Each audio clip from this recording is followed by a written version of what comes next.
오늘 말씀을 보겠습니다. 오늘 말씀은 이렇습니다. 마귀는 하나님의 마음을 가린다. 그리고 그 주제는 마귀가 가린 마지막 혼미, 자유의지에 대해서 오늘 함께 말씀을 나누기 원합니다. 여러분들, 이 자유의지를 가렸다는 것은요, 단순히 자유의지를 가렸다는 말이 의미가 아니라 마귀는 우리가 어떤 존재인지, 어떤 능력을 가졌는지 이 엄청난 것을 가진 것을 이 마귀가 가린다는 의미입니다. 여러분, 마귀는 하나님의 마음을 가리는데요, 이 마귀는 목적이 있고 그 목적을 이루기 위한 수단이 있습니다. 마귀가 존재하는 목적 세 가지입니다. 우리 요한복음 10장 10절 말씀 함께 공독하겠습니다. 시작. 도둑이 오는 것은 도둑질하고 죽이고 멸망시키려는 것 뿐이요 내가 온 것은 양으로 생명을 얻게 하고 더 풍성히 얻게 하려는 것이라 라고 얘기하고 있습니다. 여러분들, 마귀가 온 목적, 우리에게 온 목적이 뭡니까? 도둑질하고 우리를 죽이고 멸망시키러 우리에게 왔다는 거예요. 첫 번째 도둑질합니다. 두 번째는 우리를 죽입니다. 세 번째는 멸망시킵니다. 여러분, 이 마귀가 뭘 도둑질하냐면 우리의 생각, 우리의 시간, 우리의 마음, 우리가 듣고 있던 모든 말씀들을 다 도둑질하고 죽이는 겁니다. 그리고 멸망시킵니다. 이 멸망이라는 것은요, 이 지옥불에 떨어지게 한다는 이 단어의 뜻입니다. 그러면 이 목적을 위해서 마귀는 뭘 하냐면 우리에게 생각을 집어넣어주죠. 근데 이 생각이라고 하는 것은 갑자기 생각을 넣어주는 것이 아니라 세 가지 수단을 통해서 우리에게 생각을 집어넣어줍니다. 그게 뭐냐면 육신의 정욕, 안목의 정욕, 이색의 자랑을 통해서 생각을 넣어주고 있다는 사실입니다. 이 생각 자체가 계속해서 반복되어지면 어떤 일이 벌어지냐면 요한복음 13장 27절 말씀입니다. 읽습니다. 시작. 조각을 받은 후 곧 사탄이 그 속에 들어간지라. 이에 예수께서 유다에게 이르시되 내가 하는 일을 속히 하라 하시니. 여러분, 이것은 관념이나 추상이 아니라 실제로 악한 영이 우리 가운데 들어온다. 그리고 들어가서 어떻게 하냐면 마태복음 27장 5절 보면요, 이렇습니다. 유다가 은을 송수에 던져놓고 물러가서 스스로 목며 죽은지라. 최근 어떤 유명 정치인이 성문제로 인해서 자살하는 사건이 있었습니다. 여러분들, 왜 자살할까? 만약에 제가 아주 부끄러운 일이 들통났다, 그러면 저도 아마 그런 선택을 할 것 같습니다. 왜냐하면 굉장히 존경받는 사람 아니었습니까? 그런데 실제로 그 성문제로 타락한 자기의 모습이 드러난다면 여러분들, 자녀들 앞에서 또한 성도들 앞에서 이 부끄러움이 얼마나 크겠습니까? 지금의 부끄러움, 어떤 죄책감, 지금의 어떤 후회, 이런 것들이 자살하면 다 끝나버릴 것 같다라는 생각을 하는데 여러분들, 절대 그렇지 않습니다. 그 부끄러운 그 죄책감, 죽어서도 이건 사라지지 않습니다. 죽음 위에 심판이 기다리고 있고 죽음 위에 그 모든 것들이 남아있다는 사실입니다. 여러분, 자살이 모든 문제를 해결하는 것이 아니라 동일한 부끄러운 짓을 했더라도 베드로처럼 회개함으로 말미암아 그 문제를 여러분들 해결해야 됩니다. 우리 영가시 영상 보지 않았습니까? 이 마귀는 영가시처럼 똑같이 그 사람 들어와서요, 그 사람의 생각과 의지를 조종합니다. 그래서 우리가 넘어지고 부끄러운 짓을 할 때마다 죽음으로 이끄는 그런 일들이 벌어진다는 사실입니다. 여러분, 지금 마귀라고 하는 존재는 창세기부터 존재했던 이놈이었습니다. 마귀는요, 아담과 하와를 유혹했고요, 수많은 교회의 성도들을 핍박했고, 또한 예수님을 죽게 만들어서 복음의 광채를 완전히 가려버려서 우리를 혼미케 하는 그 마귀가 오늘 또 존재한다는 사실입니다. 그러면 오늘 약점에 대한 얘기를 여러분들과 함께 나누기를 원합니다. 오늘 삼손과 탕자를 통해서 한번 이 약점이 얼마나 무서운지를 한번 알기를 원합니다. 여러분, 삼손의 약점이 무엇이었을까요? 여자였습니다. 아주 미인에게 약했습니다. 사사기 14장 1절에서 2절 말씀 볼까요? 읽습니다. 시작. 삼손이 딥나로 내려갔다가 딥나에 있는 어떤 블레셋 처녀를 보았다. 그가 들어가서 자기 부모에게 말하였다. 내가 딥나에 내려갔다가 블레셋 처녀를 하나 보았습니다. 장가들고 싶습니다. 주선해 주십시오. 예. 쉽게 하면 아들이 러시아에 딱 갔어요. 네, 러시아에 갔는데 이 여자가 너무 이쁜 거예요. 그래서 집에 와가지고 결혼시켜달라고 떼를 쓰는 장면입니다. 여러분, 이 삼손은요, 이 안목의 정욕, 눈으로 보는 것에 정말 약했던 사람입니다. 그래서 3절에 보니까 아버지가 이렇게 얘기합니다. 부모가. 읽습니다. 시작. 그러자 그의 아버지와 어머니가 그를 타일렀다. 내 친척이나 내 백성의 딸들 가운데 여자가 없느냐? 왜 너는 할례도 받지 않는 블레셋 사람을 아내로 맞이하라고 하느냐? 그래서 삼손은 자기 아버지에게 말했다. 꼭 그 여자를 색시로 데려와 주십시오. 그 여자는 첫눈에 내 마음에 쏙 들었습니다. 여러분, 고집불통인 거죠. 그렇죠? 자기 백성, 이 민족 여자들 얼마나 많은데 이 훅 들어오는 그 눈에 이쁨에 고집 부리지 않습니까? 그래서 결국 이 삼손은 국제 결혼을 합니다. 잔치에 참여한 이방인들에게 수수께를 내면서 내기를 합니다. 그 이방인들이 그 부인한테 얘기를 하는 거죠. 남편을 꼬셔가지고 그 삼손이 어디에서 힘이 나오는지 좀 알려달라. 돈 얼마든지 주겠다. 근데 삼손 아내는 진짜 나머지 며칠 동안 졸라댑니다. 그래서 7일 만에 삼손이 손을 듭니다. 그리고 마침내 답을 가르쳐 주고 맙니다. 얼마나 그의 아내가 귀찮게 부렸기에 삼손이 이 엄청난 비밀, 부모도 알지 못하는 비밀을 알려줬을까요? 여러분, 여자가 보통 센 게 아닙니다. 너무나 세요. 제가 교회 안에서 전도하는 걸 보면요, 남편이 아내를 전도했다, 극히 드뭅니다. 반대로 아내가 남편을 전도한다, 그 경우는 참 많습니다. 왜 그럴까요? 들들 볶으니까. 볶아가지고 교회 딱 나오면 은혜를 받으니까, 하나님 만나주시니까 이렇게 전도가 되지 않습니까? 그리고 여러 사건이 지나서 16장에서도 이 삼손, 이 약점이 딱 보입니다. 삼손이 가사라고 하는 곳에 가다가 한 창녀를 봅니다. 그날 밤에 그 창녀와 함께 지내기 위해서 그 집에 들어갑니다. 아니, 여러분들, 어떻게 결혼한 이 남자가 이 창녀와 함께 눈에 쏙 들었다고 또 들어가서 이렇게 잠을 잘 수 있습니까? 16절에 똑같이 이 삼손이 막 능력이 해가니까 이 드릴라가 도대체 뭐가 이렇게 능력이 나타나는지 그 이유를 또 졸라대기 시작합니다. 삼손은 정말 귀찮아 죽을 지경입니다. 그래서 이렇게 얘기합니다. 그래서 삼손의 아내는 삼손에게 울며 말했다. 당신은 나를 미워할 뿐이지 사랑하진 않아요. 그러니까 당신이 나의 나라 사람들에게 수수께끼를 내어놓고도 나에게 해답을 가르쳐주지 않았지요. 삼손이 아내에게 말했다. 이것 봐요. 내 부모에게도 알려드리지 않았는데 어떻게 당신에게 말할 수 있겠어? 여러분, 놀라운 게 있습니다. 삼손이 뭐에 약했습니까? 안목의 정욕에 약했습니다. 눈으로 보는 게 약했습니다. 근데 결국에 이 약점이 어떻게 멸망하게 됩니까? 눈이 빠져버려요. 하나님은 그 약점이 그 사람을 망하게 한다고 말씀하고 있습니다. 여러분들, 그러면 지금 나에게 어떤 약점들이 있을 수 있습니다. 여러분들의 뭐에 약합니까? 나는 어떤 거에 약합니까? 뭐 음란물에 약합니까? 그렇다면 여러분들 두 눈을 조심하시기 바랍니다. 혹시 게임이나 어떤 투자에 약합니까? 그렇다 그러면 분명히 재물은 떠나갈 것입니다. 게임이나 유튜브 시청에 약합니까? 그렇다면 여러분들 시간 다 뺏길 거예요. 뺏기는 것뿐만 아니라 사람들과의 관계도 끊어지고요, 아마 시험에도 떨어지고 아마 학생들은 갈 곳이 없을 겁니다. 여러분들 각자에게 어떤 약점이라고 하는 게 있는데 그 약점을 방치하면요, 그 약점이 여러분들을 멸망시킨다는 사실을 잊지 않길 바랍니다. 그래서 여러분들 약점을 방치하면 안 된다는 거예요. 내가 어떤 약한 영역이 있다, 그럼 그 영역을 가지고 기도하시기 바랍니다. 아멘? 그럼 다른 인물, 탕자를 한번 보겠습니다.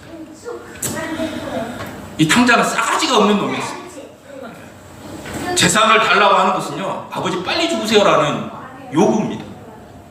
그때 당시 재산은요, 어떻게 물려받냐면 가축이나 땅을 받는데 요놈은요 미리 계획하고 빠르게 재산을 처분합니다. 누가복음 15장 13절 볼까요? 있습니다. 시작. 그 후 며칠이 안 돼서 둘째 아들이 재물을 다 모아가지고 다 모았다는 거예요. 현금화 시켰다는 거예요. 그리고 그걸 가지고 먼 나라에 가서 거기에서 허랑방탕하여 그 재산을 낭비했다고 얘기하고 있습니다. 여러분, 탕자가 아버지와 함께 있을 때 이 아버지가 요놈이 정말 성실하고 아버지 말에 잘 듣는 놈이라고 생각했습니까? 아니었습니다. 평소에 이 탕자는요 게으르고 방탕한 생활을 해왔을 겁니다. 그래서 더 재미있는 것을 찾아서 떠난 거 아닙니까? 나가서 아버지의 재산을 아껴가면서 재테크하면서 살았겠습니까? 아주 요 탕자도 창기와 방탕한 생활하면서 다 소비해버립니다. 여러분들 마귀는요 그 사람의 약점을 이용해서 아주 철저하게 무너뜨립니다. 그러면 여러분들 내가 반복적으로 짓는 죄가 여러분들의 약점입니다. 나는 어떤 것이 오면 늘 넘어진다. 그러면 그것이 약점이다. 내가 보는 것에 약한 사람, 또 어떤 이성에 약한 사람, 또 어떤 사람과의 관계에서 약한 사람, 이런 것들이 내 삶의 약점이라는 거예요. 여러분, 마귀가 그 약점 한 번만 공격하는 것이 아니라 끊임없이 공격하고 그 약점으로 인해서 멸망할 때까지 공격합니다. 그래서 여러분들 내 약점을 방치하면 안 된다. 내 약점이 뭔지도 모르는 사람이 있습니다. 오늘 기도할 때 성령의 비침을 받기를 원합니다. 아멘. 여러분, 지금 방치하면 시간이 지나서 결국 모든 것을 이렇게 잃고 난 다음에 야, 하나님이 말씀하신 게 이거였구나, 이렇게 깨달을 때, 그리고 돌이킬 때 여러분 그 사람은 구원받을지 모르지만 이 땅에서 풍성한 삶을 1도 누리지 못하고 여러분들 하나님 앞에 설 수 있다는 사실입니다. 여러분 무슨 말인지 가십니까? 그래서 우리 저번 주까지 마귀가 가린 것들 중 기도까지 어저께 나갔습니다. 그럼 오늘 하나님의 마음, 이 마음을 이야기하고 마지막 이 자유의지까지 가야 되는데, 여러분들 우리가 이것을 가렸다고 했을 때 또 생각해야 될 게 뭐냐면 내 관점에서 다 안다라는 생각이에요. 더 알아갈 게 없으니까 세상으로 향하는 것이 아무렇지도 않게 느껴진다는 사실입니다. 제가 늘 똑같이 반복하지 않습니까? 아, 오늘 또 목사님 또 이 얘기 하셔. 다 안다라고 생각해. 그러니까 안다고 생각하니까 나는 세상으로 가도 나는 이길 수 있어, 이렇게 생각하면서 나간다는 거예요. 오늘 이 자리에 앉으면서도 이거 다 아는 내용들인데 이런 생각으로 인해서 오늘 또 말씀하신 하나님의 절대적인 마음이 보이지 않는다는 겁니다. 관점도, 부활도, 사랑도, 영접도, 첫 순종도, 기도도 다 절대적이다. 하나님의 관점, 이건 너무나 절대적인 거예요. 이건 여러분들 생존의 문제입니다. 여러분, 마귀가 가린다는 것은요 단지 정보로 가는 게 아닙니다. 하나님의 이 간절한 마음, 우리를 향한 이 간절한 마음으로 가린다는 사실입니다. 여러분, 하나님의 최대 관심사가 뭐겠습니까? 나와 함께 사는 거예요. 우리의 관심사는 어떤 면에서 보면요 상황과 환경이 바뀌어지기를 바랍니다. 문제를 해결되기를 바랍니다.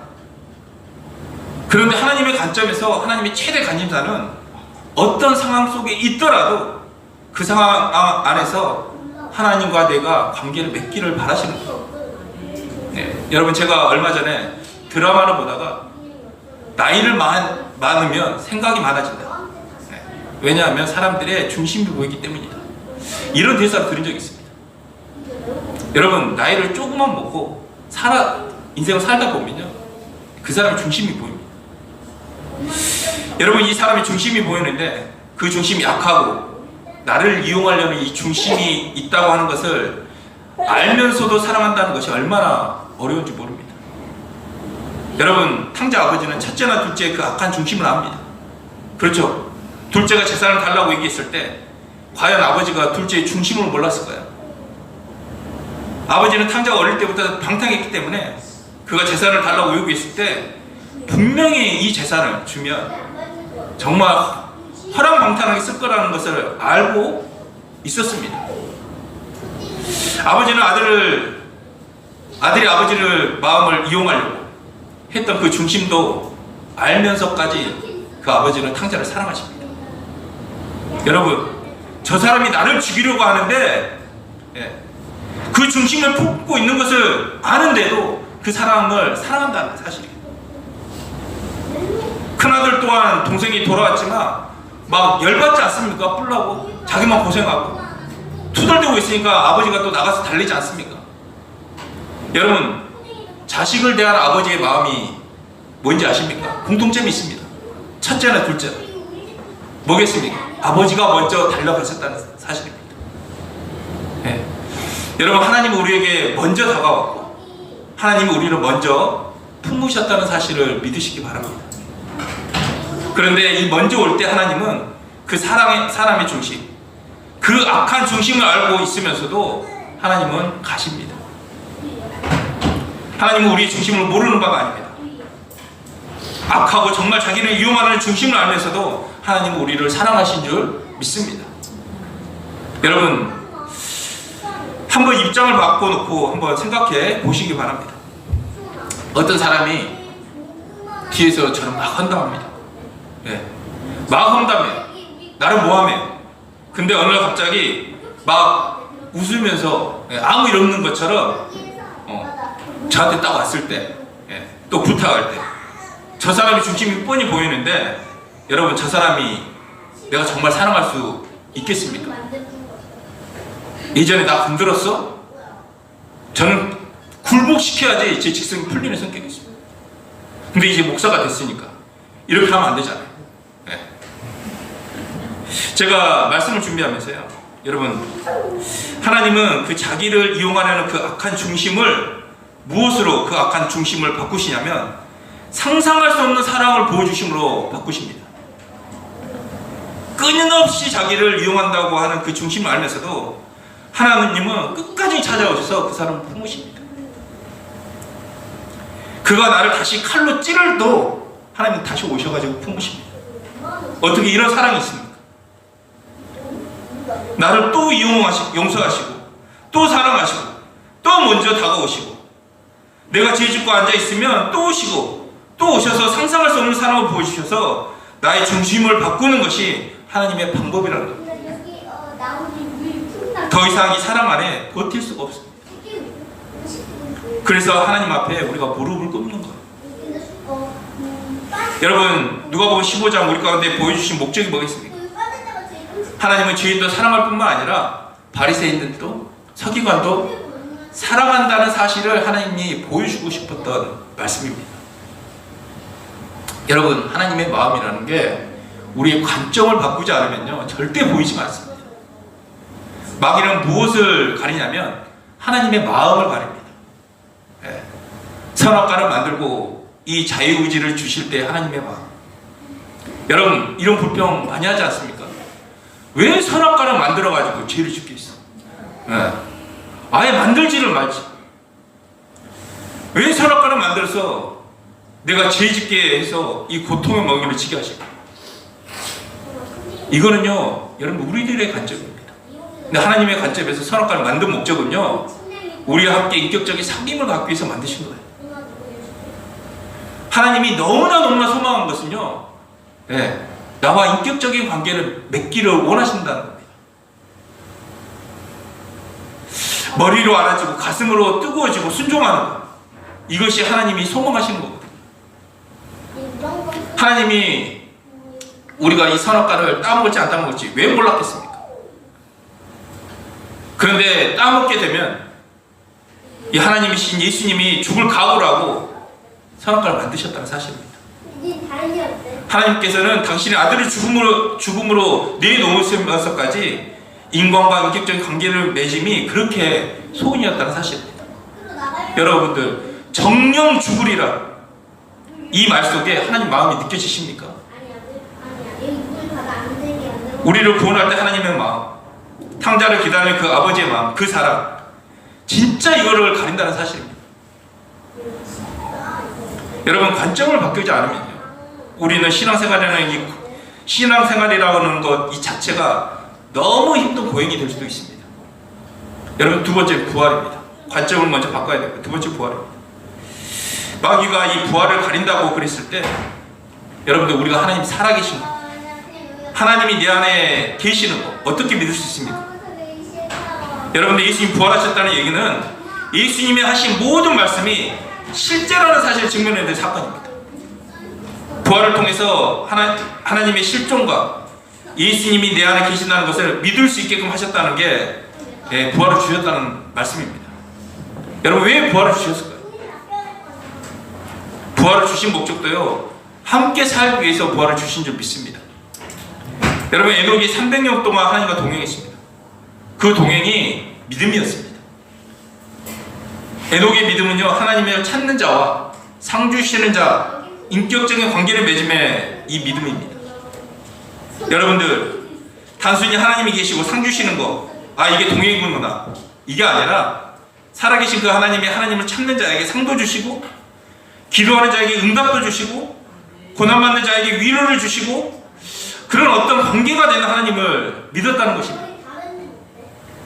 그 하나님을 믿었기에 300년이라는 동안을 하나님과 동행할 수 있었다는 얘기를 지금 하고 계시는 겁니다. 아멘. 예, 세 번째는 우리 기도에 대한 말씀인데, 여러분들, 기도가 쉽습니까? 예, 진짜 어려워요. 여러분, 간증 기도하는 것보다 더 어려운 게 여러분들 기도입니다. 기도하다가 몇 분 지나지도 않았는데 제가 잠시 이렇게 딱 돌아보면요, 사람들이 보이지가 않습니다. 예. 어떤 분은요, 조는 분들도 있습니다. 그리고 밖에 나가서 돌아다니시는 분들이 있습니다. 예. 제가 이런 모습을 보면서, 야, 이 마귀가 지금 기도를 못하게끔 가려놓고 있구나, 이게 맞구나, 이런 생각이 들었습니다. 저도 5분 딱 기도하자고 이렇게 얘기하지 않았습니까? 예. 좀 시간이 된 것 같아 딱 시계를 보는 제 모습을 보면서 진짜 맞다, 야, 이거 넘지 못하면 우리 공동체 여기까지구나. 여러분, 내가 정말 말씀 듣고 간증 몇 편 기록한다고 마음 지켜지고 뭐 문제가 해결됩니까? 왜 우리가 유혹을 이기지 못합니까? 왜 하나님의 마음에서 분별하지 못합니까? 왜 내가 하나님 믿는다지만, 새롭게 됐다지만 왜 죄를 짓습니까? 왜 변화되지 않습니까? 왜 예수 믿는데 능력이 나타나지 않습니까? 내가 하나님의 사랑을 아는데 왜 사랑하지 못합니까? 여러분, 딱 하나입니다. 기도하지 않기 때문에 그렇습니다. 여러분들, 기도하지 않고는요, 아무것도 할 수 없습니다. 여러분들, 제가 저번 주에 부활의 증인도 기도했다라고 말했습니다. 여러분, 우리가 신앙생활 하는 데 있어서 힘든 이유가 뭐냐면, 부활의 증인처럼요, 예수님 만났어요. 감격이 부족해서 내가 힘들다고 생각하지만, 여러분들, 부활의 증인들은요, 그 엄청난 감격이 있음에도 불구하고 날마다 기도했다는 사실입니다. 여러분, 다시 말해볼까요? 부활의 주님을 만났던 그 감격으로 오늘을 살지 않았다는 사실입니다. 그들은 기도로 살았다니까요. 기도를 하나님 관점에서 보면 아마 하나님 이해가 되지 않을 것 같습니다. 얘들이 왜 기도를 안 하지? 얘네들 왜 정말 기도를 안 할까? 내가 수없이 기도를 들어준다라고 정말 많이 얘기했는데 왜 안 하지? 여러분들, 기도 5분 한다는 거, 여러분, 하루에 몇 분이시지 아십니까? 하루가 24시간 분으로 따지면 1440분입니다. 거기에서 우리가 5분 기도하자, 몇 퍼센트나 되겠습니까? 여러분, 유튜브 쇼츠 있죠? 그거 2번 봐도 5분 지납니다. 그거 보는 거 너무너무 쉬운데 5분 기도하자면 너무너무 힘들어하는 거예요. 여러분, 부흥은요, 무릎으로 세워진다는 말이 맞습니다. 여러분, 하나님의 관점에서 부활도 기도도 함께 살기 위해서 하라는 겁니다. 여러분, 겟세마네 기도 있지 않습니까? 예, 제가 이 겟세마네 기도를 딱 보면서요, 아모스 3장 3절의 말씀을 이루어가는 것 과정이구나 라는 것을 알게 됐습니다. 아모스 3장 3절 말씀 한번 볼까요? 예. 시작. 두 사람이 뜻이 같지 않는데 어찌 동행하겠으며. 네. 제가 이걸 말씀 딱 보면서 제가 요한복음을 딱 통독하는데 겟세마네 기도가 다시 보이더라고요. 여러분들 예수님이 겟세마네 기도할 때 어떻게 얘기합니까? 아버지의 뜻이거든 이 잔을 내게서 옮기소서. 그러나 내 온대로 마시고 아버지의 온대로 내가 하나님의 뜻이 내 뜻이 되어지길 원합니다라고 기도하지 않습니까? 여러분들 아모스 3장 뜻이 같아지는 과정이 기도라는 거예요. 여러분 겟세마네 기도의 목적은 하나님과 뜻이 같아지는 하나가 되는 기도라는 것이었습니다. 여러분 기도할 때 하나님의 뜻이 하나가 되어 동행하는 삶을 살아가게 된다는 것입니다. 여러분 기도는 교리가 아닙니다. 기도는 아버지의 마음이고 사랑이에요. 정말 하나님이 기도하지 않는 우리를 이해하지 못할 것 같습니다. 기도하면 다 들어준다라고 내가 약속했는데 왜 기도하지 않지 얘네들이?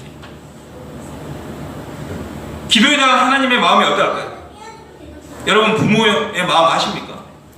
정말 다 들어주고 싶은 마음이라. 마태복음 7장 7절부터 11절까지의 말씀이 있는데 7절부터 8절까지의 말씀 약속입니다. 뭐냐면 구하라 그리하면 내가 너에게 주실 것이요 찾으라 그리하면 찾아낼 것이요 두드리라 하면 열릴 것이니 구하는 마다 이미 다 얻었다 찾는 날마다 다 찾았다 두드리면 열린다. 이 막 엄청난 하나님이 약속을 하셔요. 그런데 이것을 우리가 안 믿잖아요. 안 믿으니까 기도 안 하지 않습니까? 하면 날마다 기도할 것 같습니다. 그러니까 9절에서 10절 믿게끔 하기 위해서 정말 하나님이 쪽팔린 비유를 하시는 거예요. 우리한테. 저는 예수님이 7절과 8절의 비유를 들 때 얼마나 마음이 아팠을까 이런 생각이 들었거든요. 우리 9절하고 10절 말씀 한번 읽어볼까요? 어떤 비유를 드시는지 한번 읽겠습니다. 시작. 너희 중에 누가 아들이 떡을 달라 하는데 돌을 주며 생선을 달라 하는데 뇌물 줄 사람이 있겠느냐. 여러분들 자식이 떡을 달라 하는데 어떤 미친 부모가 돌을 주겠습니까? 생선을 달라 하는데 얘다 먹으라면서 뱀을 너 죽어버려라 이렇게 하면서 뱀을 줄 부모가 어디 있겠습니까? 이게 진짜 예수님 쪽팔린 비유예요. 이 예를 들면서 하고 싶은 말씀이 있는 거예요.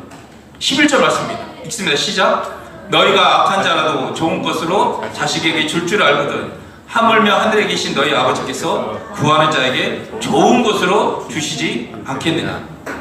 아멘. 아멘. 내 상황이 안 바뀌어도 내가 기도하는데 하나님이 허락하시면 그게 최고로 좋은 것을 주시는 거예요. 관점을 바꾸시길 바랍니다. 아멘. 아멘. 여러분 진짜 이 땅에 악한 사람도 자식에게 정말 좋은 거 주고 싶은 마음이 있지 않습니까? 근데 하물며 하늘에 계신 아버지가 구하는 자에게 정말 좋은 것을 주시지 않겠습니까? 여러분들 이 좋은 것이라고 제가 좋은 것을 주시는데 뭐라고 얘기했습니까? 누가복음에 기도하면 성령님을 주신다고 그랬고 지난주에 기도하면 생각과 마음을 지킬 수 있게끔 해준다고 그랬고 그리고 기도하면 성령이 충만하여 담대해진다고 제가 말씀드렸습니다. 하나님께서 우리에게 이렇게 좋은 것을 주시는 거예요. 여러분 하루 5분 정말 중요합니다. 여러분 열받을 일이 있잖아요. 눈 감고 기도하시기 바랍니다. 아멘. 기도하면요 화가 사그러들고 화가 사라집니다.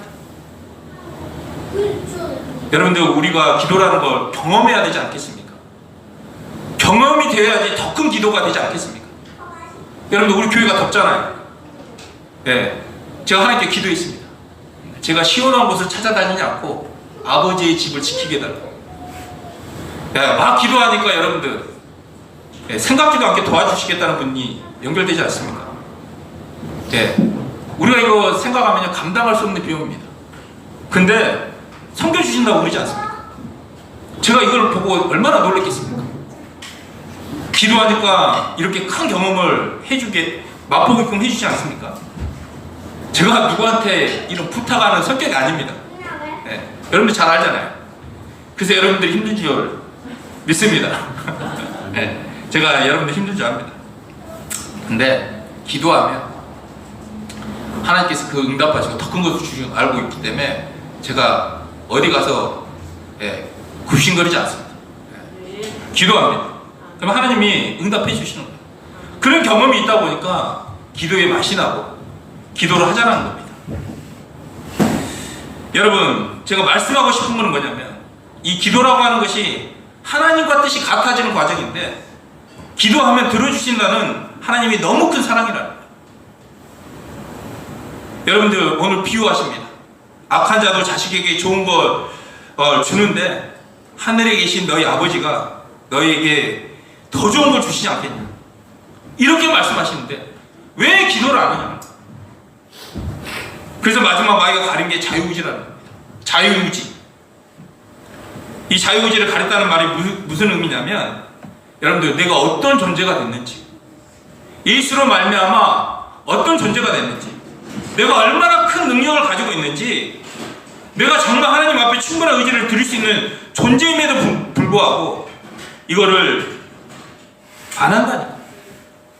이거를 가려버려가지고 하나님 앞에 나가지 못하게 한다니까. 이게 마지막 혼비라는 자유의지를 가렸다는 거예요. 오늘 설교를 들었어요. 감격했어요. 깨달았어요. 다짐했어요. 근데 막상 앉아서 눈 감고 5분 기도하기가 너무너무 힘들다. 여러분, 우리가 오늘 말씀 깨닫고 감격하고 다짐하고 다시 돌아가서 또 안 합니다.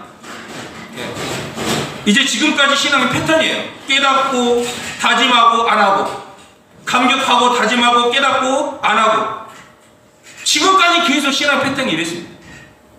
정말 안 한다니까요. 이번 주에 한번 가서 여러분들 한번 삶을 점검해 보세요. 내가 하는지 안 하는지. 다짐했어요. 깨달았어요. 알았어요. 정부 밖에 나가면 이제 또 안 한다니까요. 여러분, 바울이 떠나갈 때 에베소 교회에게 기도할 때 어떤 마음으로 기도하는지 아세요? 하나님, 우리 에베소 교회 성도들이 그 하나님이 이미 그들 속에 베푸신 하나님의 능력이 얼마나 큰지를 제발 눈 떠지기를 원합니다라고 기도했어요. 너가 그런 존재가 됐으니까 이제 너의 몸을 의의 병기로 드리라는 거예요. 여러분, 예수를 주로 믿고 난 다음에 이제는 여러분들 의지를 드려도 되는 줄 믿습니다. 아멘. 그런 존재 하나님이 우리를 만드셨다니까요. 그래서 너희 지체를 의의 병기로 드려라. 복음으로 새로운 존재가 됐으니까 의지를 드리라는 겁니다. 여러분들, 우리 한번 의지를 드려보자라는 거예요. 여러분, 하나님께서 우리의 자유의지를 드리는 게 하나님 너무나 기뻐하십니다. 여러분, 우리 안에 참 이 자유의지를 방해하는 것들이 참 많습니다. 예를 들어볼까요? 의지 드리는 것을 부정적으로 생각합니다. 율법이라고 생각합니다. 특별한 감정이 없는 상태에서 의지를 드리는 건 이건 완전히 있을 수 없다라고 생각을 합니다. 여러분, 지금 감정이 없어요. 근데 의지를 드려요. 이게 됩니까? 안 됩니다. 감정에 따라 내 의지를 드리고 감정이 엉망이면 내 의지를 드리지 않는다면 이건 감정이 내 주인이라는 거예요. 근데 나의 주님은 예수님인 줄 믿습니다. 아멘. 네, 그 주님이 말씀하셨기 때문에 의지를 드리는 것은 내가 감정이 있고 없고가 아닙니다. 여러분들, 겟세마네 동산에서 예수님이 기도하실 때 그냥 허허 이렇게 기도했겠습니까? 여러분들, 예수님이 기도하실 때 감정이 있었을까요? 없었을까요? 여러분들, 겟세마네 기도하실 때 막 기쁨이 넘쳤을까요? 안 넘쳤을까요?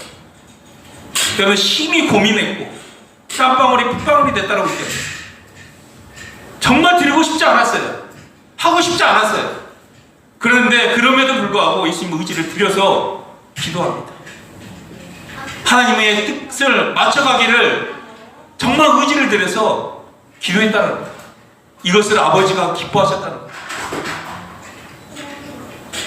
우리가 여기까지 왔는데도 이게 안 된다? 그랬을 때는 제가 오늘 아침에 고민하면서 만약에 이해가 안 된다, 여기서 듣고 의지를 안 드리면 뭐 안 한다, 이겁니다. 내가 결론을 내린 게 있습니다. 아, 저 사람 저렇게 해도 또 안 하는구나. 그러면 저 사람 죽은 사람이구나. 이 사람의 안에는 생명이 없구나. 제가 이렇게 결론을 내렸습니다. 너무 셉니까? 아닙니다. 이게 실제입니다. 그러면 내가 어떻게 해야 되냐? 아, 저 사람들 다시 복음 앞에 세워야 되고, 그 결론을 내렸습니다. 우리 한번 큰 소리 한번 따라해 볼까요? 다음 자, 시작. 우리 삶의 현장에 수많은 선악과가 있음에도 불구하고 의지를 드리는 것이 인격적인 것이다. 아멘. 아멘. 우리 삶의 현장에 수많은 선악과들이 있습니다. 예. 절마, 불편한 마음도 있고 하고 싶은 감정이 없어요. 정말 이것저것 다 있는데 여러분들 의지를 드리길 원합니다. 이것을 드릴 때 하나님께서 그때 일하신다, 움직이시는 사실입니다. 여러분, 성령께서 우리의 의지를 대신하지는 않지만 우리 의지를 들을 수 있게끔 도와주시는 분이 여러분 안에 계시는 줄 믿습니다. 아멘. 여러분들 기도할 때 분명히 하나님께서, 성령께서 여러분들 도와주십니다. 왜냐하면 여러분 안에 생명이 있기 때문에 그렇습니다. 우리 이 시간 함께 잠깐 기도하기를 원합니다.